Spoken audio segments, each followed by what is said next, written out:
여러분 시편 75편은 아삽이라는 사람이 쓴 시인데 하나님의 공의의 심판날을 고대하면서 악인들에게 경고하는 찬양시입니다.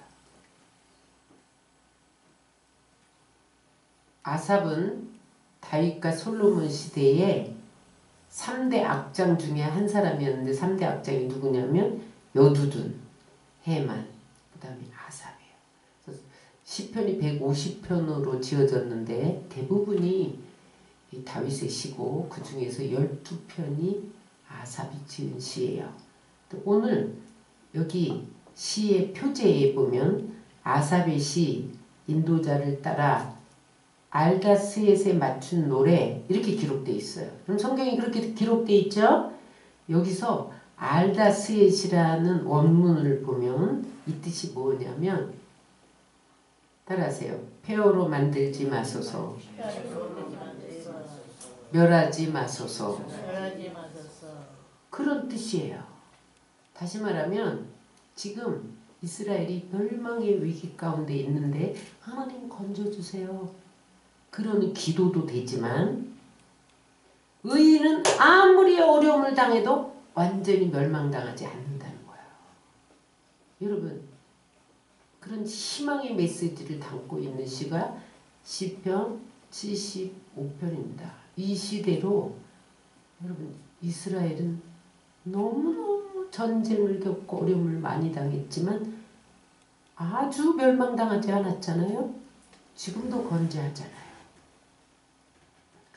이 시편 75편의 배경을 보면 아수르 사네립 왕이 남유다를 공격했을 때의 사건을 배경으로 하고 있습니다. 그들이 18만 5천 명의 군사를 이끌고 군사력이 없는 남유다를 침공한 거예요. 그러면서 사네립 왕의 군대 장관인 랍사게가 하나님을 조롱하면서 너희 하나님이 능력이 있다면 너희를 그대로 내버려 뒀겠냐? 아수르를 이긴 나라는 없다. 너희 무능한 하나님 믿지 말고 항복해. 그렇게 조롱하는 편지를 히스기야에게 보낸 거예요. 히스기야는 군사력도 없어, 군사도 없어, 무기도 없어. 아무것도 할 수 없는 거죠. 그때 하나님 성전에 올라가서 편지를 펴놓고 엎어져서 하나님 보시옵소서. 하나님을 조롱하는 이 편지를 보시옵소서. 그러면서 베옷을 입고 여러분 하나님 앞에 엎어져서 기도하기 시작하면서 이사야 선지자에게 중보해 주세요. 사람을 보냅니다. 이사야 선지자를 통해서 하나님의 말씀이 들려왔는데 두려워하지 마라. 저들은 곧 멸망할 것이다. 이런 답이 왔어요.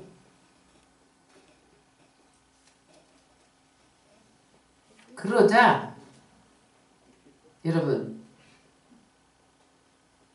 그 다음날 아침에 밤새 기도하고 났더니 아수르 군대 18만 5천 명이 다 송장이 되어 있는 거예요.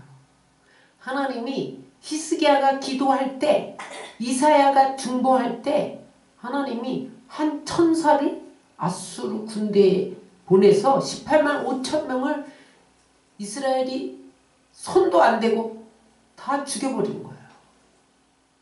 그러니까 여러분 사네립이 그 소식을 듣고 자기네 나라로 도망가서 자기가 믿는 하나님 신전에 들어가서 기도하고 있는데 아들이 들어와갖고 칼을 빼갖고 죽여요. 자기 아버지를. 이 배경을 통해서 아삽이 시편 75편을 통해서 뭐라고 말씀하시느냐. 하나님 없이 사는 교만한 통치자들이 하나님의 사람들을 짓밟고 폐허로 만들지라도 하나님이 멸하지 마옵소서. 하나님은 부르짖는 하나님 백성의 기도를 반드시 들으시고 멸망치 않으시는 하나님인 것을 믿습니다. 그렇게 찬송한 예언시예요. 예언대로 된 것을 믿으시기 바랍니다. 근데 오늘 이 시편을 보면요, 이 위기 가운데 사내립이 지금 18만 5천 명을 군사를 이끌고 이스라엘을 조롱하고 멸망시키겠다고 위협하는 가운데 이 시인은요, 감사해요 하고 있어요. 응? 왜냐하면 그 감사의 이유가 하나님이기 때문에 그렇다는 거야. 1절 읽겠습니다. 하나님이여 우리가 주께 감사하고 감사함은 주의 이름이 가까움이라 사람들이 주의 기이한 일들을 전파하나이다. 여러분, 사내립이 18만 5천을 군사를 끌고 왔는데 여러분 지금 그 하나님을 모르는 절대 권력 앞에서 나라의 종패가 흔들리고 있잖아요. 지금 이스라엘 백성들이 심각한 생명의 위협을 받고 있단 말이에요. 그러면 감사가 나올 거야, 안 나올 거야? 여러분, 감사가 안 나오죠. 우리 희숙이 양은 뭐하고 있느냐? 우리가 지금 죽게 되어 있는 것을 모르느냐? 원망하고 불평할 수 있죠. 그런데 오늘 이 시인은 감사하고 있어요. 왜 감사하고 있냐? 하나님의 이름이 가깝기 때문이라고 밝힙니다. 주의 이름이 가깝다는 뜻은 뭐냐면 악인들을 심판할 종말의 때가 왔다는 거예요. 응? 악인들이 심판당하면 어떻게 돼? 하나님의 이름이 높여질 때가 가까이 왔기 때문에 나는 감사할 수밖에 없다는 거야. 다시 말하면 하나님이 나와 함께 하시기 때문에 나는 감사한다. 여러분, 성경에서 하나님의 이름은 하나님 그 존재 자체를 말해요. 하나님이 나와 함께 계시면, 하나님이 이 사건 속에 개입하시면 위대한 기적이 일어날 수 있음을 미리 감사한 거죠. 여러분, 미리 감사하시기 바랍니다. 어떠한 위기 앞에서도, 어떠한 위협 앞에서도, 어떠한 절망적인 상황 가운데서도 하나님이 나와 함께 하시면, 하나님이 개입하시면 이 사건은 아무것도 아니다. 하나님이 이기게 하신다. 그것을 믿고 감사하면 감사대로 되는 것을 믿으시기 바랍니다. 그는 공정하게 심판하시는 하나님을 믿었기 때문에 감사할 수 있었던 거예요. 그래서 2절로부터 5절에는 심판하시는 하나님에 대해서 찬양하고 있는데 2절을 읽겠습니다. 주의 말씀이 내가 정한 기약이 이르면 내가 바르게 심판하리니. 정한 기약은 심판의 때를 말하는 거예요. 지금 여러분 18만 5천 명이 쳐들어왔는데 우린 무기도 없고 군사도 없어.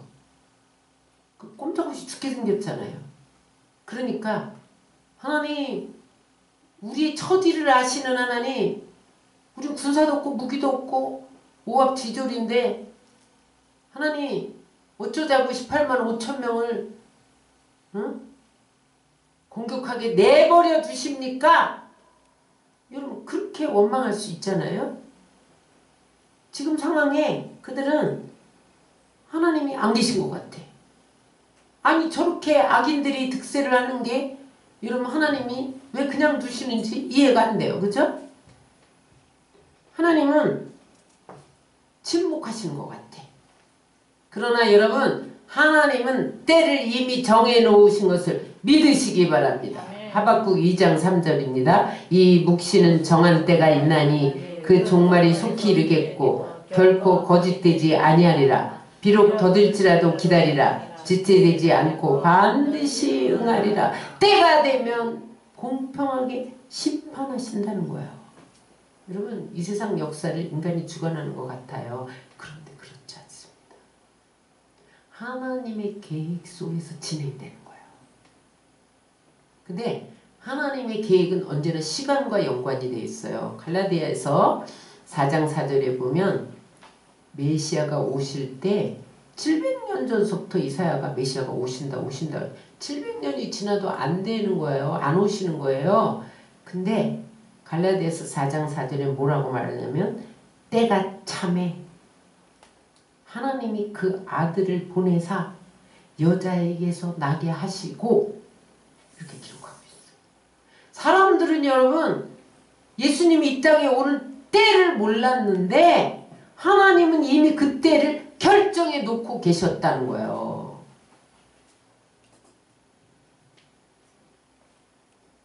여러분 따라하세요. 사람들은 때를 모르지만 하나님은 그 때를 이미 결정해 놓으셨다. 그래서 여러분 하나님이 세상을 창조하셨잖아요. 그렇죠? 창조하신 다음에 뭘 하셨을까요? 하나님의 뜻과 계획을 인간이 살아가는 그 시간 속에 설정해 놓으셨어요. 여러분 제가 아침에 새벽에 새벽 예배를 인도하기 위해서 4시에 시간을 설정해 놓습니다. 그러면 4시에 알람이 울려서 나를 깨워요.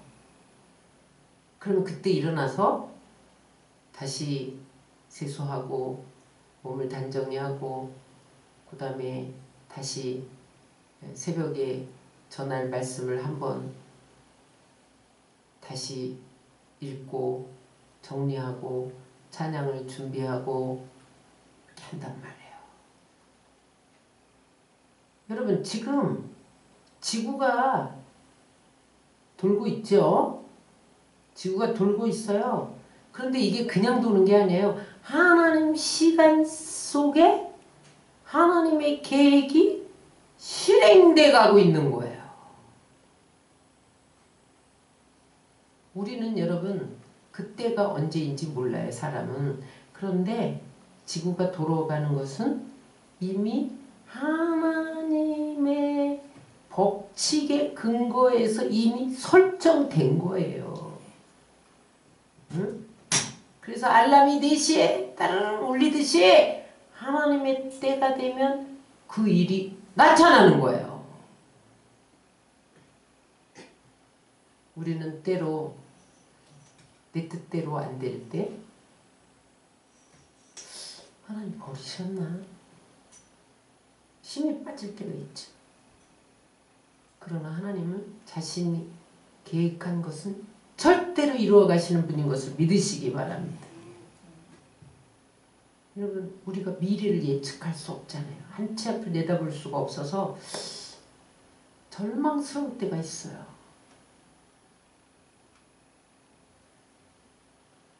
저는 이 나라의 앞이 보이지 않아서 낭망할 때 시편을 읽습니다. 요즘에 내가 시편을 묵상하고 있어요. 발견한 것은 하나님의 계획은 절대로 무너지지 않는다는 거예요. 그래서 우리는 아무리 앞이 보이지 않는 칠 같은 어둠을 만날지라도 믿음을 지켜야 돼요. 그러면 나중에 믿음의 결말을 보게 됩니다. 야고보서 5장 7절로 8절입니다. 그러므로 형제들아 주의 강림하시기까지 길이 참으라. 보라 농부가 땅에서 나는 귀한 열매를 바라고 길이 참아 이른 비와 늦은 비를 기다리니 너희도 길이 참고 마음을 굳게 하라. 주의 강림이 가까우니라. 아멘. 농부가 여러분 열매를 맛보고 비바람을 참고 견디는 거예요. 뜨거운 폭염을 견디다 보면 가을에 열매가 맺히는 것을 믿으시기 바랍니다. 여러분 하나님의 계획은 반드시 이루어진다. 하나님의 뜻은 반드시 이루어진다. 그것을 믿고 견디고 참고 인내하다 보면 하나님이 그 결과를 우리에게 나타내 보이시는 것을 믿으시기 바랍니다. 지금 여러분 남유다 편에서 보면 지금 여러분 아수르 때문에 멸망할 위기에 처해 있어요. 그러나 사람들이 모르는 게 있죠. 며칠 후면 하나님의 능력이 나타나서 18만 5천 명을 송장 만들 것을 누가 알았겠냐 이 말이에요. 히스기야는 알았어. 18만 5천 명이 송장될 건 몰랐지만 내가 기도하면 하나님이 악인을 심판하신다. 방법은 하나님께 있지만 하나님은 반드시 이스라엘을 구원하실 것이다. 그것을 믿고 기도한 거죠. 기도는 따라하세요. 기도는 하나님이 하실 것을 믿고 하는 것이다. 여러분 왜 여러분 강함으로 떠나갔어요? 여의도로 떠나갔어요? 우리가 모여서 기도하면 하나님이 이 나라를 건지실 것이다. 아멘. 하나님의 방법으로 건지실 것이다. 그것을 믿고 나왔는데 여러분 애기들도 다 나왔어. 히스기야 하면 여러분 며칠 후면 내가 기도하면 하나님이 하나님의 방법으로 하나님 때 하실 것을 믿고 기도한 것을 믿으시기 바랍니다. 그대로 됐잖아요. 우리가 때로는 기도할 때 즉시 응답하실 때가 있지만 응답이 더딜 때가 있어요. 왜 그러냐? 더딘 것은 딱 두 가지 이유예요. 따라하세요. 하나님이 때가 이르지 않았거나 악인을 심판하지 않고 회개의 기회를 주시기 위함이다. 그런데 악인들이 지금 당장 하나님이 나타나서 심판하지 않으니까 여러분 회개 안 해. 그리고 악을 지속한단 말이에요. 그러면 어떻게 되냐? 진노의 잔이 차면 하나님 반드시 심판하는 것을 믿으시기 바랍니다. 그래서 여러분 정한 기한이 넘어가기 전에 회개해야 돼요. 하나님은 정한 때에 오셔서 반드시 정의를 세우시는 것을 믿으시기 바랍니다. 그러면 하나님의 심판의 대상이 누구냐는 거예요. 4절 5절입니다. 내가 오만한 자들에게 오만하게 행하지 말라 하여 악인들에게 뿔을 들지 말라 하였노니 너희 뿔을 높이 들지 말며 교만한 목을 말하지 말지어다. 여기 오만한 자는 악인들이에요. 똑같은 말인데 마음이 완악하고 하나님 없이도 살 수 있다 하고 진리를 거부하는 자들. 근데 그들이 뿔이 달렸어. 뿔이 뭐예요? 힘과 영광과 능력이에요. 여러분 오만한 자들이 뿔이 달렸으니 여러분 짐승도 뿔 달린 짐승은 아무나 가서 들이받아갖고 이기잖아요. 그러니까 이들이 나는 뿔이 있어. 그래서 그 뿔 가지고 하나님 없이도 돼. 우리는 이 뿔 갖고 다 할 수 있어. 마치 자기가 세상의 중심인 것처럼 세상이 자기를 중심으로 돌아가는 것처럼 행동한다 이 말이에요. 그런데 하나님은 반드시 그 뿔을 잘라버리신다는 거예요. 그 뿔이 뭐예요? 머리를 자른다는 소리가 아니라 그 권세를 없애버린다. 그 힘을 없애버린다. 그 권력을 없애버린다. 그 높은 위치에서 내려오게 하나님이 끌어내신다는 거예요. 하나님은요 교만한 뿔을 반드시 자르시는 거예요. 잠언서 16장 18절입니다. 교만은 패망의 선봉이요 교만한 마음은 넘어짐의 악잠이니라. 교만한 자는 반드시 패망한 게 진리입니다. 넘어진다는 것은 여러분 그 뿔이 베어서 아무 힘도 못 쓰게 만든다는 거예요. 이게 진리예요. 시편 147편 6절입니다. 여호와께서 겸손한 자들은 붙드시고 악인들은 땅에 엎드러뜨리시는도다. 하나님은요 악인들을 땅에 그냥 엎어버려. 엎어버리면요 못 일어난단 말이에요.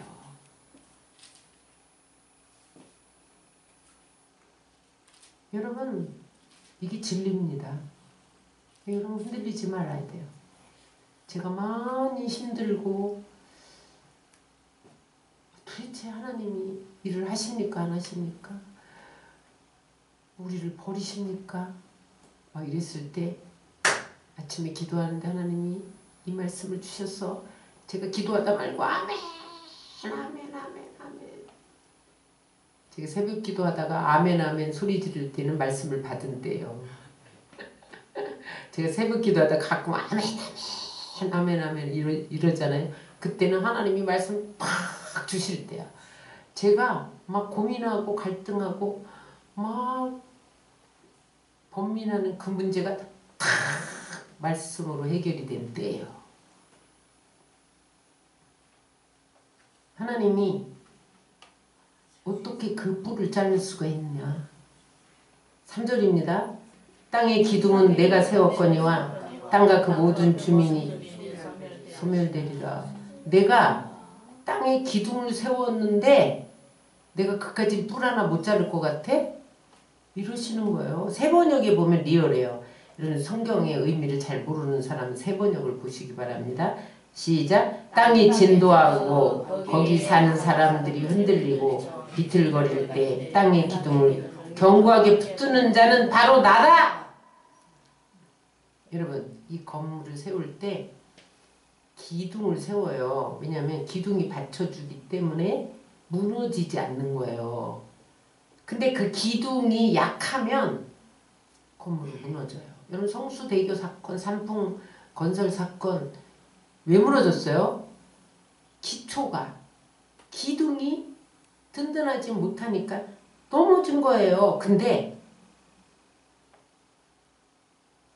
여러분 하나님이 이 땅에 기둥을 세웠대. 하늘이 무너지지 않도록. 무슨 하늘이 무너져. 하나님이 땅에 기둥을 세웠대. 여기서 기둥은요 뭐냐면 뭘로 세워? 시멘트로 세워요 하나님이? 땅의 기둥을? 정의로 세우신 거예요. 도덕적 질서의 기초. 하나님이 하늘을 떠받치고 있는 기둥을 정의로 세우셨어요. 그러면 여러분 하나님이 세우신 기둥은 무너져요? 안 무너져? 안 무너지죠. 하나님의 정의는 무너지지 않는다는 거예요. 아무리 정의를 공의를 무너뜨리려고 해도 악인의 뿔을 자르면 잘랐지 하나님의 공의와 정의는 무너지지 않는 것을 믿으시기 바랍니다. 세상 모든 권력을 동원해서 흔들려고 해도 하나님의 기둥은 흔들리지 않는다. 여러분 이 세상 모든 사람의 힘으로도 권력의 힘으로도 하나님의 세계는 무너지지 않습니다. 왜냐하면 하나님이 기초를 단단히 붙잡고 계시기 때문에. 하나님이 정의를 붙들고 있는 거야. 여러분 나는 내가 정의를 붙들고 있는 줄 알았어. 내가 공의를 붙들고 있는 줄 알았어. 하나님이 붙들고 있으니까 무너지지 않는 것을 믿으시기 바랍니다. 시편 93편 1절입니다. 여호와께서 다스리시니 스스로 권위를 입으셨도다. 여호와께서 능력의 옷을 입으시며 띠를 띠셨으므로 세계도 견고히 서서 흔들리지 아니하는도다. 여러분 우리 눈에는 이 세상에 힘 있는 사람, 권력을 가진 사람들이 세상을 운영해 가는 것처럼 보여요. 그들이 마음대로 하는 것처럼 보인단 말이죠. 그들의 권력과 부가 영원히 유지될 것처럼 보여요. 그러나 여러분 그렇지 않습니다. 왜냐하면 하나님이 기둥을 잡고 계시기 때문에. 때로는 그 사람들에 의해서 하나님 나라가 훼손되는 것처럼 보이고 하나님의 사람들이 짓밟히는 것처럼 보일 수 있지만 결코 오만한 자의 손에 하나님의 나라와 하나님의 백성들의 미래가 달려있지 않는 것을 믿으시기 바랍니다. 따라서 땅에 기둥을 세우시고 땅에 기초를 세우신 분이 하나님이시다. 그러니까 다시 말하면 이 세상 모든 질서를 만드시고 유지하시는 분이 하나님이기 때문에 정의는 무너지지 않는다. 여러분 나는 이 말씀을 발견하고 뛸 듯이 기뻐서 아멘을 소쳤어요. 여러분 힘과 권력을 가진 사람들이 제멋대로 이 세상을 다스리고 있는 것 같지요? 여러분 똑똑한 사람들이 자기 지식과 지혜로 세상을 운영해 가는 것 같지요? 여러분 많은 부를 가진 사람들이 자기 소유로 뭐든지 할 수 있을 것 같지요? 그러나 여러분 하나님이 그들을 하루아침에 뿔을 자를 수가 있다는 거예요. 그들에 의해서 하나님 나라가 흔들리거나 하나님의 사람들이 짓밟히는 일은 결코 일어나지 않는다는 거예요. 따라서 하나님이 이 땅의 모든 질서를 붙들고 계시다. 때론 여러분 악인이 형통하고 의인이 고난당하는 것 같아도 낙심하지 말아야 할 것은 하나님이 정한 때가 이르면 하나님은 악인을 반드시 심판하고 그들이 행한 대로 정당한 보응을 하시는 것을 믿으시기 바랍니다. 하나님은 결코 악을 묵과하지 않으시는 하나님이라는 거예요.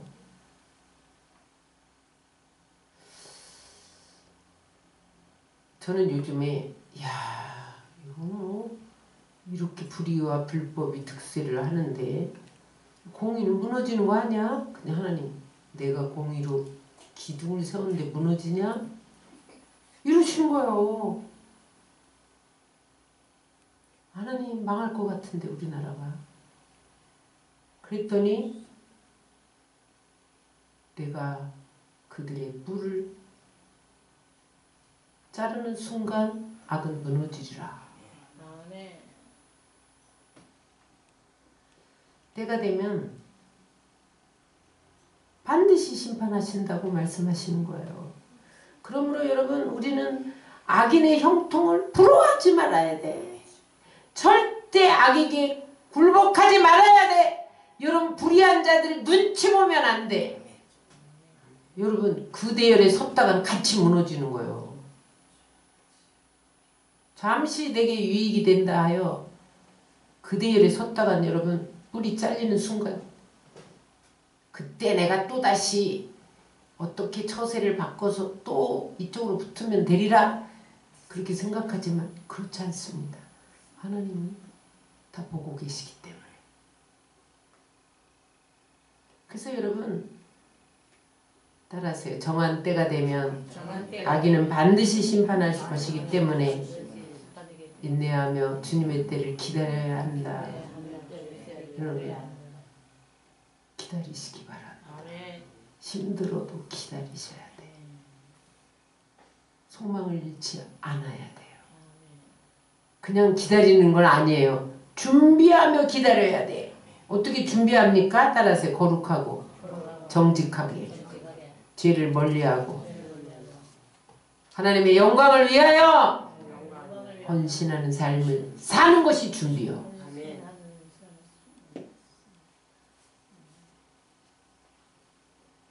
여러분 인생이 서고 넘어지는 것 높아지고 낮아짐이 사람에게 달리는 것 같죠? 절대 그렇지 않습니다.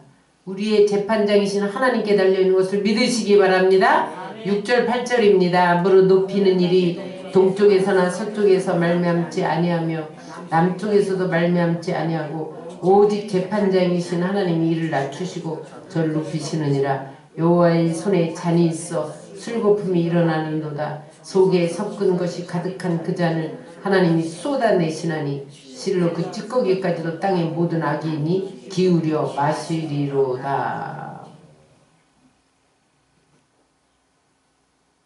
여러분, 아수르 군대 18만 5천 명 사내리 군대가 유다를 쳐들어왔지만 아무것도 무기도 없고 군대도 없는 유다가 이겼어요.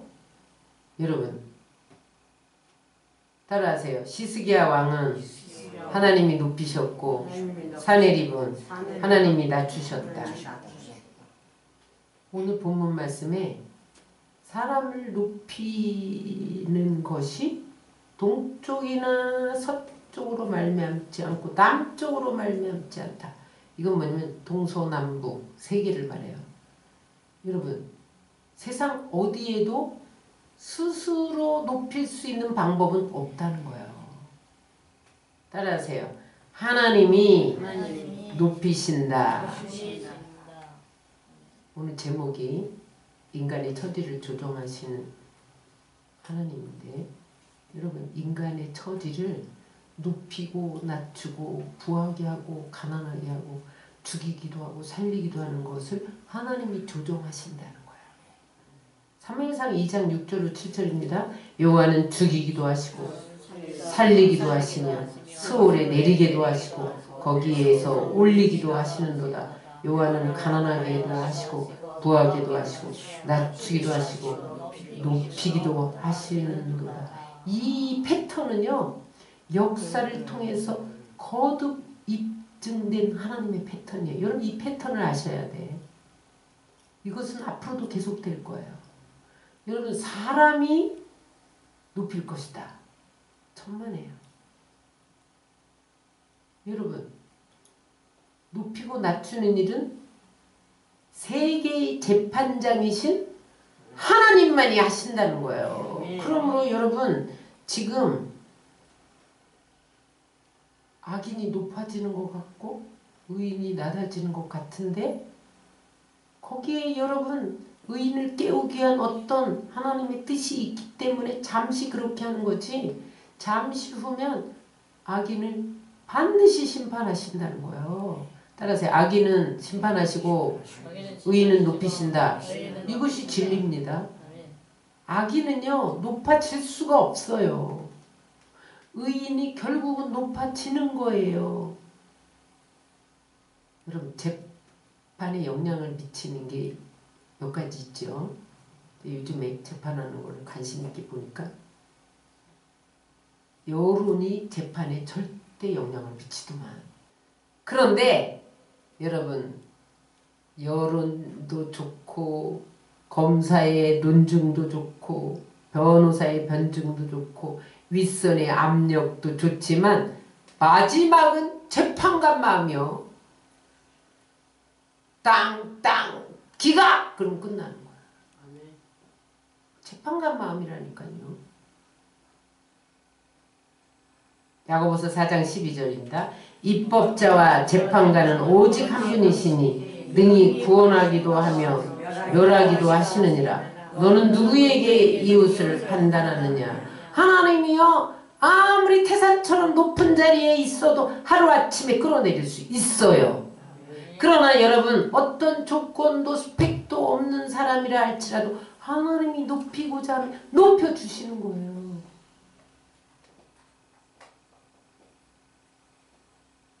그래서 여러분 우리는 정의의 자리에 공의의 자리에 서 있어야 돼요. 의인으로 살아가야 돼요. 오만한 자는 진노의 잔밖에 준비된 게 없어요. 응? 진노의 잔은 심판을 상징해요. 오늘 본문은 뭐라고 그래요? 하나님이 오래 참으시고 기회를 주시는데 회개하지 않아? 악인들이 그러면 진노의 잔의 찌꺼기까지 마시게 한대. 하나님은 때가 되면 높이고 낮추시는 공정한 심판자이시기 때문에 여러분 우리는 그 하나님을 찬양해야 됩니다. 그래서 시편 기자는 오늘 9절 10절에 하나님의 공정한 심판을 믿고 찬양합니다. 9절 10절입니다. 나는 야곱의 하나님을 영원히 선포하며 찬양하며 또 악인들의 뿔을 다 베고 의인들의 뿔은 높이 들리로다. 뿔, 악인들의 뿔을 베버려 힘, 권력, 능력을 싹 걷어버려. 하나님이 걷어버리면 끝나는 거예요. 의인은 하나님이 힘을 주셔. 능력을 주셔. 여러분 의인의 삶을 살아야 돼? 악인의 삶을 살아야 돼? 악인에게는 반드시 심판, 의인에게는 하나님의 보상이 주어진다는 거예요.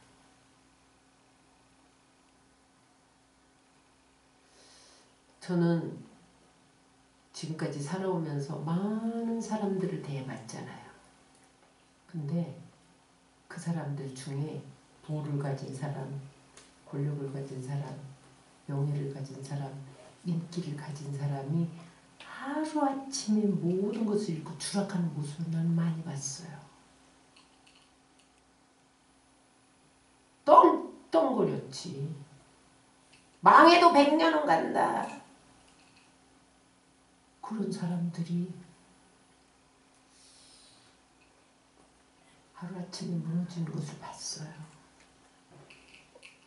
그러면서 차라리 성공하지 않았더라면 좋았을 뻔했다. 성공이 저를 망가뜨린다면 무슨 소용이 있나.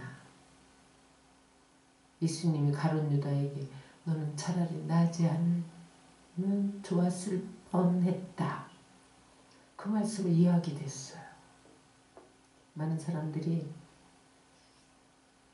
중학생 아들이 교통사고로 죽어갔는데 그 엄마가 나의 멱살을 붙들고 살려내라고 하더라고. 목사님, 전도사님, 나 전도사 때야. 전사님, 내 아들 살려내세요. 살려내세요. 내가 하나님도 아닌데 어떻게 살려내. 그런데 그때 하나님 어떻게 이런 일이 일어날 수가 있습니까? 응? 너무 아픈 일이잖아요. 왜 하나님 막아주시죠? 이런 기도를 얼마나 많이 했게요. 근데 그때 하나님이 지금이 가장 좋은 때다. 화해 전에 내가 취하였노라. 그 아이를 그냥 내버려 두면 예수님 떠나고 세상으로 나가서 예수님 잃어버리고 지옥 간다는 거예요. 지금 취하는 것이 그 아이에게 가장 좋기 때문에 그럴 수 있다는 거예요. 그래서 제가 놀라웠던 기억이 있어요. 아, 화액전에 취한다는 말씀이 이거였구나. 여러분들이 모르는 일이에요. 하나님 이렇게 보는데 야, 너 더 놔뒀다가는 안 되겠네. 너 지옥 가게 생겼다. 세상으로 띵까띵까 가게 생겼네. 그럼 미리 취하실 수도 있다는 교훈을 얻었어요. 그래서 여러분 늘 깨어있어야 돼요. 하나님 눈 맞춰야 돼요. 여러분 하나님 뭐라고 말씀하시는지 나를 기뻐하고 있는지 지금 나를 지금 이렇게 보고 계시지 않는지 여러분 우리가 늘 하나님의 눈을 의식해야 돼요.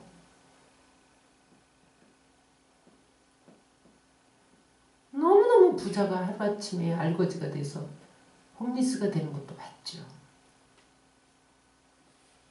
차라리 부자가 안 됐으면 좋았을 뻔했다.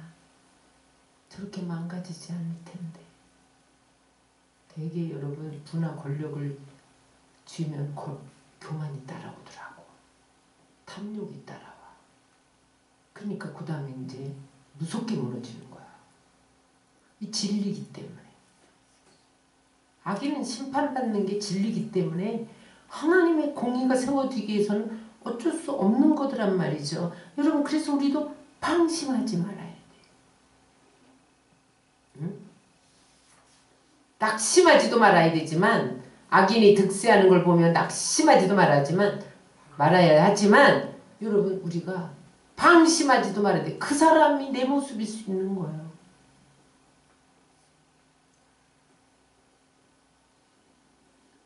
제가 요즘에 힘들어서 시편 묵상한다고 그랬잖아요. 근데 시편이 처음에 읽을 때는 다 힘들고 어려운 상황이야. 시편 보세요 여러분. 근데 그들이 나중에는 다 기도하다가 하나님 부르짖다가 하나님 찬양하고 영광으로 끝나는 게 시편이더라고. 주님이 저한테 이르셨어요. 인생이 이런 거야. 인생은 다 힘들고 어려워. 근데 왜 시편 기자들이 그 어려움, 다윗이 오늘이면 낙동강, 오늘이면 사울의 칼에 나는 죽는다. 여러분 그런 상황에 10년을 처해 있었는데 나중에 하나님 찬양합니다. 영광 돌립니다. 여러분 이게 다윗의 150편 중에 3분의 2가 다 다윗이 찬양합니다. 영광 돌린다 이렇게 끝났더라니까요. 여러분. 왜냐하면 하나님의 일하심을 깨닫기 때문에 처음에는 고통스럽고 힘들었지만 나중에 찬양과 영광을 돌릴 수 있었던 거예요. 여러분 우리가 문제가 있어서 기도할 때 처음에 울고 싶어서 너무 힘든 상황이기 때문에 기도하다 보면 어느새 근심 걱정이 싹 사라지고 찬양이 나오잖아요. 찬양하라 내 영혼아 막 이러잖아요. 하나님이 우리 안에서 일하기 시작하는 거죠. 그래서 여러분들이 말씀을 많이 묵상해야 돼요. 그러면요 하나님이 행하신 놀라운 일들을 볼 수 있어요. 여러분 기도를 많이 해야 돼요. 기도하면 하나님이 일하시는 것을 볼 수가 있어요. 찬양도 많이 해야 돼요. 찬양하다 보면 찬양 중에 임하시는 하나님을 만날 수가 있어요. 말씀 정리합니다. 제가 태어나고부터 지금까지 가장 악인이 득세하고 불법이 난무하는 시대가 이 시대인 것 같아요. 제가 이제까지 경험하지 못했어요. 너무 혼돈스럽고 무질서해요. 이때 여러분 하나님이 세우신 땅의 기둥을 보시기를 주의 이름으로 축원합니다. 하나님이 세우신 땅의 기둥은 정의예요. 하나님의 기둥이 무너집니까 여러분? 하나님이 세우신 땅의 기둥이 정의인데 정의가 무너집니까? 무너지지 않습니다. 하나님이 붙들고 있기 때문에. 그 하나님은 의로운 재판장이에요.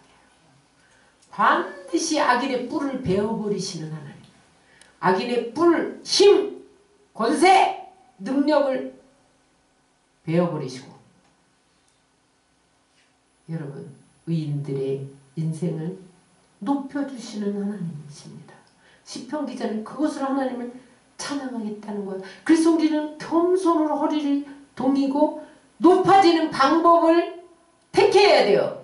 그 높아지는 방법이 무엇입니까? 마태복음 11장 29절입니다. 나는 마음이 온유하고 겸손하니 나의 멍에를 베고 내게 배우라. 그리하면 너의 마음이 쉼을 얻으니. 빌립보서 2장 5절로 8절입니다. 너희 안에 이 마음을 품으라. 곧 예수 그리스도의 마음이니 그는 근본 하나님의 본체시나 하나님과 동등됨을 취할 것으로 여기지 아니하시고 오히려 자기를 비워 종의 형체를 가지사 사람들과 같이 되셨고 사람의 모양으로 나타나사 자기를 낮추시고 죽기까지 복종하셨으니 곧 십자가에 죽으심이라. 여러분 예수님 어떻게 해서 만왕의 왕 만주의 주가 돼서 세상을 통치하시고 역사를 움직이시고 이 세상 질서를 붙잡고 계십니까? 낮아지셨다는 거예요. 겸손해지셨다는 거예요. 예수님이 낮아짐의 길을 택했더니 하나님이 높이셨다는 거예요. 보호자 우편으로 올리셔서 땅을 다 통치해, 다스려, 질서를 네 맘대로 해, 다 맡겨주셨다는 거예요. 여러분 이 하나님이 여러분들을 높이시지 않겠어요? 여러분? 겸손한 자를 높이지 않겠어요? 말씀 정리합니다.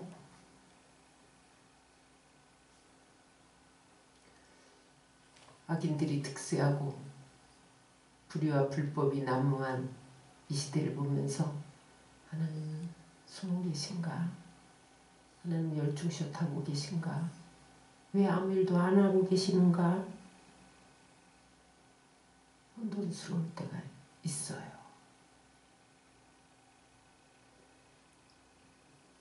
아니 악인이 저렇게 똥똥거리고 사는데 하나님은 왜 그냥 내버려 두시는가? 공의 하나님이라면서 그렇게 낙심될 때가 있어요. 근데 오늘 하나님이 뭐라고 말하십니까? 내가 땅의 기초를 세운 게 나야. 땅의 기둥을 세운 게 나야. 내가 재판장이야. 높이고 낮추는 건 사람으로 할 수 없어. 다 내가 하는 거야. 악인은 정한 때 반드시 심판하리라. 그러므로 여러분 낙심하지 마시고 그렇다고 방심하지 마시고 어느 상황에서도 공의의 길을 걸어가시기 바랍니다.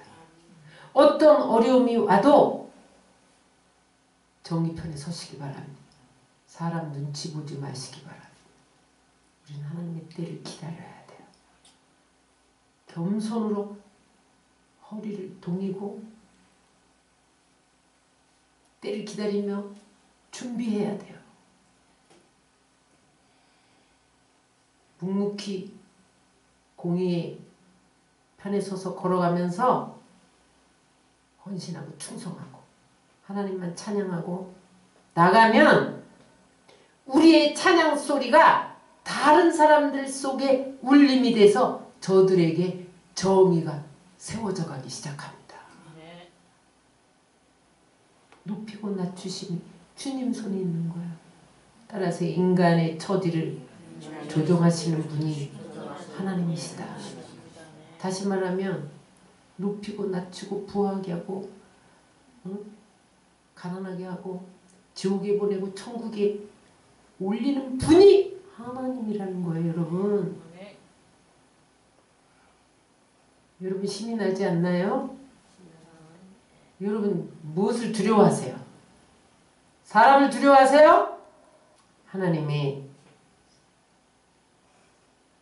권능을 믿고 인간의 처지를 조정하시는 하나님의 특별한 특권을 믿고 맡기시고 찬양하시기를 주의 이름으로 축원합니다.